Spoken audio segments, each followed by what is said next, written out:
자, 이번에는 2019학년도 수능 37번 문제를 가지고 이야기를 합시다. 자, 이 문제는 일단 힌트들이 모든 단락의 힌트들로 시작을 합니다. 자, 그래서 얼핏 보면 쉬워 보이는데 물론 쉽습니다. 그렇다고 해서 우리가 예를 들자면 A번에 likewise를 활용해야 되겠다. 이렇게 이어보자. 이렇게 이어보자. 이렇게 이어보자. 이런 식으로 하다가는 시간들을 엄청 잡아먹고 그 다음에 어라이 둘 다 될 수 있을 것 같은데, 자 그러면 therefore를 가지고 이렇게 다시 이어보자, 이렇게 다시 이어보자, 이렇게 하다가는 이제 내용들이 머리에서 마구 꼬이게 될 수도 있고, 그래서 이 얘기가 이 얘기인 것 같고 저 얘기도 저 얘기인 것 같고 다 될 것 같고, 이렇게 혼란을 가져오기가 쉽습니다. 그래서 여러분들한테 늘 부탁드리는 큰 주제들을 잡고 그리고 이제 나누는 것이죠. 일단 주제라는 건 스키마틱 나울리지, 뭐 해석에는 도식적 지식 이렇게 되어 있습니다. 늘 얘기하는 거 있죠. 주제 문제라면 스키마틱 나울리지가 뭔 얘기인지 지문을 다 읽었을 때까지 어렴풋한데, 그런데 선지의 아이에게 대충 도식적 지식이 저걸 얘기하는 건가 보다, 선지에 여러 번 나오는 거 보니까 이게 이건가 보다, 이런 식으로 고를 수 있겠지만 그 정도로는 늘 부족하다라는 것을 알고 이제 제대로 공부를 해야 되겠지요. 자, 즉 도식적 지식이라는 것이 실제 뭘 의미하는 것인지 그것들이 이해가 안 돼 있으면 독해가 좀 부족한 것이니까 공부를 할 때 좀 더 공부를 해줘야 합니다. 자, 이 스키마라는 말은 잘 알아두셔야 하는데, 우리가 뭔가 생각이나 판단, 이런 것들을 할 때 이제 기준으로 쓰는 틀, 사고의 틀, 이런 뜻으로 생각을 하면 되겠어요.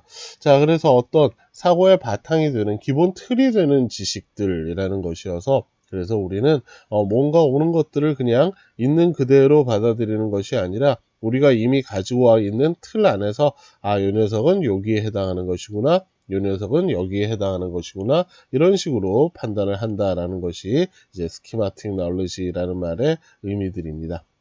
자, 그래서 일단 여러분들에게 할 수 있게 해줍니다. 이렇게 돼서 여기까지가 장점들 이렇게 된 다음에, 그 다음에 이 세 가지 이야기들이 다 이제 그러나 뭔가 좋지 않다, 이렇게 이어지게 돼요.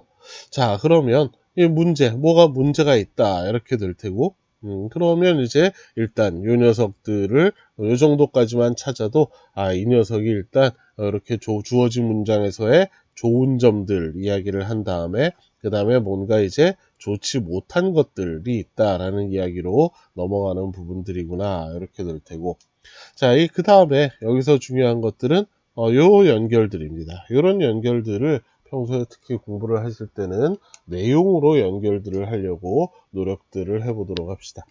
자, 그래서 결론을 얘기하면, 그러면 이것이라는 게 결국 무엇이냐 하면 원래 얘들은 이런 것이야, 전형적으로 얘들은 늘 이렇게 되는 것이야 라는 게 스키마틱 나울리지라는 것이에요. 원래 15살짜리 남자애들은 다 이래, 원래 이제 아빠들은 다 이래, 이런 것들이 이제 스키마틱 나울리지인 것이죠. 자, 그래서 우리가 어떤 15살짜리 아이를 봤는데 그 아이가 사는 모습을 다 지켜볼 수 있는 게 아니지, 어떤 일부들의 모습을 보고 이 아이의 일부의 모습들은 우리가 봤어. 나머지들은 다 보지 않았으니까 이 아이들에 대해서 판단들을 정확하게 하지 못하고 좀 더 지켜봐야 되겠는데, 이렇게 생각하는 것이 아니라 우리는 우리가 알고 있는 15살짜리는 다 이래. 자, 이 부분들도, 그러니까 나머지 부분도 다 전형적인 15살짜리 남자아이 같은 이런 모습들을 가지고 있을 거야. 그러니 얘도 분명히 이럴 거야, 이렇게 판단을 한다라는 뜻이에요. 자, 그 안에서 B와 A가 어려운데, 그러니 이제 우리가 가지고 있는 스키마틱 나울리지라는 것이 주는 원래 얘들은 되게 이래 라는 것을 가지고 우리가 보지 못했던 것, 혹은 기억이 사라진 부분들을 채우게 되는 것인데, 그 채우는 대상이 무엇이냐 하면 B번에서는 관찰과 지식이고, 그 다음에 A번에서는 우리의 기억이에요. 우리가 독해를 할 때 이런 것들을 정확하게 구별을 하지 못하고 그냥 대충 전형으로 공백을 채운다, 이렇게 뭉개버리면 그러면 조금만 문제를 까다롭게 만들어도 제대로 답들을 찾기가 어려워집니다. 그러니 우리가 이 처음에 이번 시간에 수업 시작할 때 순서 문제라는 것이 독해의 완성 단계다라고 이야기를 했죠. 그것들은 이제 그 중간 단계까지는 그냥 전형들을 가지고 스키마틱 나얼러지로 우리가 뭐 대충 이제 알지 못하는 것들을 그냥 비슷할 거다라고 채워버린다, 이 정도로 하면 되는데, 순서나 위치 문제는 이런 것들을 이제 구별을 해 주셔야 하는 것이에요. 물론 이제 다행히 이 문제에서는 그렇게 넘어가는 데 있어서, 즉 관찰, 지식, 그와 비슷하게 우리의 기억이 부족한 부분들도 채우게 됩니다. 이렇게 될 테고, 자, 그래서 그렇다고 해서 우리가 늘 이런 것들이 있으면 뭐 순서 문제에 대해서 크게 두려움이 없겠죠. 그러니까 우리가 연습해야 하고 목적으로 삼아야 할 것들, 이런 힌트를 주지 않았을 때를 대비하려면 이런 문제들을 시간을 써서 공부를 한다라고 하면 우리가 내용으로 B와 A번들이 이어지는 것들을 이해를 할 수 있도록 읽고 그 다음에 읽을 수 있는데 그 생각을 안 했구나, 뭐 이런 것들을 이제 인식을 하고 머리한테 자꾸 하라고 알려줘야 하는 것이에요. 자, 그리고 또 힌트에 대해서 이야기를 하자면 이렇게 눈에 띄는 이런 힌트들은 여러분들이 당연히 오래전부터 잘 활용들을 할 텐데, 이 녀석도 활용을 해봅시다. 이 녀석.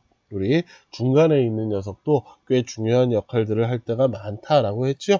자, 여기서는 어떻게?